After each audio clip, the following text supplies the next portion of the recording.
आप क्या इंटरेस्ट लोगों का इस मार्केट में बढ़ा है? क्योंकि ऐसा एक समय है ये लक्ष्मी, जब इक्विटी भी ऊपर जा रही है। हमने डॉलर को भी स्ट्रेंथन होते हुए देखा है, गोल्ड भी यहाँ पर ऊपर है।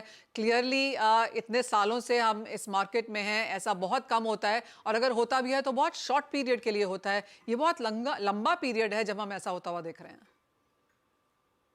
नहीं, बिल्कुल ठीक बात है। ये एक तरीके का त्रिवेणी संगम हो रहा है जहाँ पे हर एक एसेट क्लास जिसको आप छू रहे हो लिटरली सोना बनते जा रहा है, एंड क्वाइट लिटरली। बट जैसे कि अगर आप देखोगे तो एक कॉन्फिडेंस बूस्टर जिसको हम बोलते हैं सेंट्रल बैंक्स के माध्यम से आ रहा है, जो कि हर कोई सेंट्रल बैंकर छोटा हो या बड़ा अगर आप देखो तो वो सोना खरीद रहा है, वो नेट बायर है। पोलैंड जैसी एक कंट्री है वो भी सोना खरीद रही है, फॉर एग्जांपल यूरोप में। तो अक्रॉस जो बाइंग हो रही है, तो लोगों को लग रहा है कि जैसे यूएस की डेट की मात्रा बढ़ती जा रही है, वहां पे कॉन्फिडेंस घटता जा रहा है। तो ये काफी इंपॉर्टेंट चीज है, जो कि मेरे हिसाब से जब करेक्शन भी होगा तो इनकी माध्यम से जो एंकर मिलेगा वो सोने के दाम को डेफिनेटली आने वाले कुछ महीनों में और सालों में सपोर्ट करता जाएगा। चिराग, एक बात हम हमारा लगातार कह रहे हैं कि सोने को हम एक वेल्थ के तरीके से देखते हैं, एक ग्लोबल करेंसी के तरीके से देखते हैं। अब जिस तरह की वॉल्टिलिटी है, जिस तरह की तेजी यहाँ पर देखने को मिली है, आपको लगता है कि एक फाइनेंशियलाइजेशन ऑफ गोल्ड जिसका भारत शायद बहुत समय से इंतजार कर रहा है, वो बहुत ही पुश्ड फॉरवर्ड हो गया है?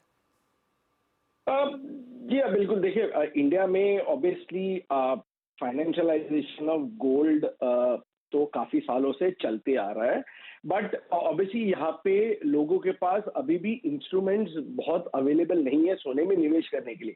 आप इसीलिए ज्यादातर देखें तो अगर हम प्योर एसजीबी, ईटीएफ या फिजिकल होल्डिंग को कंपेयर करें तो हर साल चूंकि हमारे पास बहुत ज्यादा ऑप्शंस अवेलेबल हैं, तो हर साल करीबन 160 से 190 टन के बीच में बार्स एंड कॉइन्स की बाइंग होती है, जबकि ईटीएफ की बाइंग सिर्फ 40 टन है जो 15 साल से।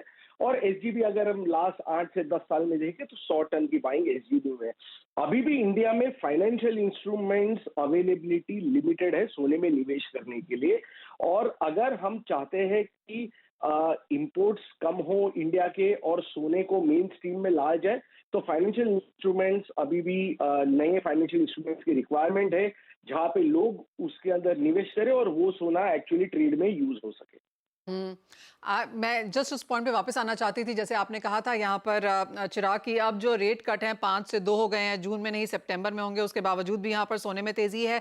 क्या बाजार को ये कंसर्न है कि एक मुनाफा वसूली आ सकती है, बड़ी सी आ सकती है? जी हाँ, हम 2700, 2800 और 3000 की यहाँ पर बातें कर रहे हैं, लेकिन बाजार को एक कंसर्न भी है कि जो ये विदाउट फंडामेंटल्स इतने ज्यादा प्राइसेस बढ़े हैं, क्या ये उसी तरीके से करेक्ट भी होते हुए नजर आएंगे? जी हाँ, बिल्कुल मनीषा। एक्चुअली देखिए, हिस्ट्री ने हमें बताया है 2011 में आपको याद होगा चांदी ने ऐसे ही रैली की थी।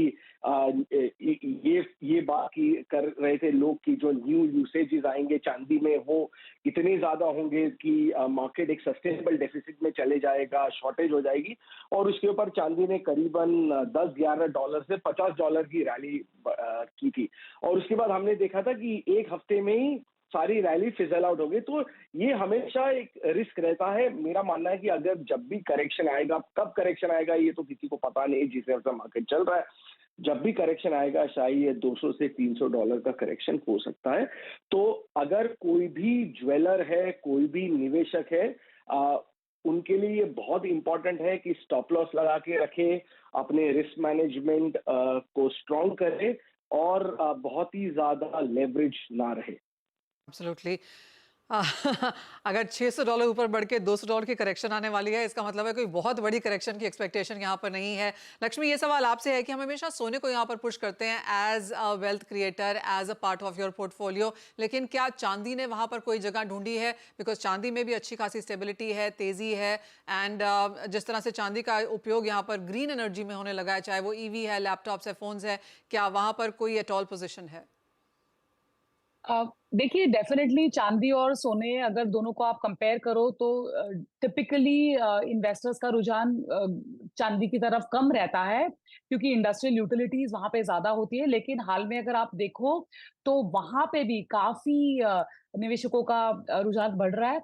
और अगर आप देखोगे इसका डायरेक्ट कोरिलेशन जो लिस्टेड शेयर बाजार में स्टॉक्स है, जहां silver as a byproduct आ रहा है, वहां पे भी जैसे कमोडिटी साइकिल एक मोमेंटम अपटिक दिखाई दे रही है, तो वहां पे जो कमोडिटी रिलेटेड, जो सिल्वर रिलेटेड जो स्टॉक्स है, वो भी उनमें भी काफी इंटरेस्ट लोगों का आता हुआ दिख रहा है। तो आई थिंक इंक्रीमेंटली अभी देखिए चांदी के जो ईटीएफ्स इंट्रोड्यूस हुए थे म्यूचुअल फंड्स में, वो हाल ही में रिसेंट इंट्रोडक्शन है, तो वहां पे भी पैसा तो आ रहा है। ऐसा नहीं कि गोल्ड के जितना आ रहा है उतना आ नहीं रहा है, लेकिन जो भी अगर नया फंड लॉन्च कर रहा है तो उन सब में तो पैसा आ ही रहा है। और आज तक जो भी लॉन्च हुआ है जिस प्राइस पॉइंट से, वहां से तो निवेशकों का पैसा बना है, तो पॉजिटिव एक्सपीरियंस बरकरार रहेगा। और इस वजह से सिल्वर की ट्रेंड जो है वो हल्की सी अपबीट रहेगी, क्योंकि सारे precious commodities pack, including commodities, other commodities, वहां पे ट्रेंड जो है बरकरार है।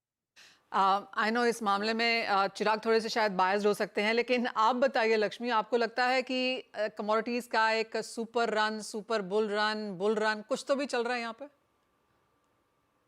देखिए सिक्लिकल है commodity cycle, to be very honest, और वो जो मोमेंटम अब पकड़ा है वो थोड़ी देर और चलता रहेगा। फंडामेंटली कितना सपोर्ट मिल रहा है चाइना के माध्यम से, वो अभी भी आई वुड से 50-50 है। तो फंडामेंटली इमीडिएट ड्राइवर सपोर्ट करने के लिए नहीं है, लेकिन जो मोमेंटम जो पकड़ा है हमारे हिसाब से, और जो कच्चे तेल के दाम जो बढ़ रहे हैं, ये सब जो बढ़ रहा है, ये माहौल जो है, आई थिंक वो कमोडिटीज के लिए काफी पॉजिटिव रहेगा। राइट, तो एक अच्छी खासी बढ़त यहाँ पर है, निवेश बढ़ता हुआ नजर आया भी है। और जहां तक चांदी की बात है, जैसे कहा गया, ऑफ कोर्स फिजिकल एक माध्यम यहाँ पर है ही, लेकिन चांदी रिलेटेड स्टॉक्स, चांदी ईटीएफ, काफी हद तक यहाँ पर भी निवेश हमने इंटरेस्ट बढ़ता हुआ देखा ही है।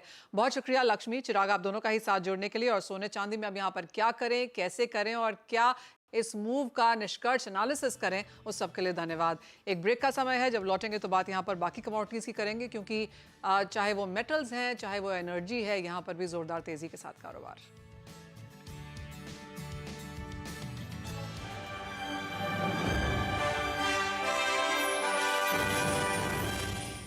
दुनिया में कमोडिटी मार्केट्स फास्ट पेस से ग्रो कर रही हैं। ऐसे में कमोडिटीज में निवेश करके आप इन्फ्लेशन का सामना कर सकते हैं। सीएनबीसी आवाज आपके लिए लेकर आ रहा है एक एक्सक्लूसिव वेबिनार, जिसे स्पेशली आपके लिए क्यूरेट किया गया है। टेक्निकलिटी से लेकर कमोडिटी का हर पहलू सिखाने के साथ साथ ग्लोबल और डोमेस्टिक वेटरन्स आपके साथ शेयर करेंगे अपनी वास्ट नॉलेज और इनसाइट्स, और आप बनेंगे एक कामयाब कमोडिटी ट्रेडर। तो कमोडिटी गुरुकुल से जुड़ने के लिए वेबसाइट लिंक पर जाकर अभी रजिस्टर करें।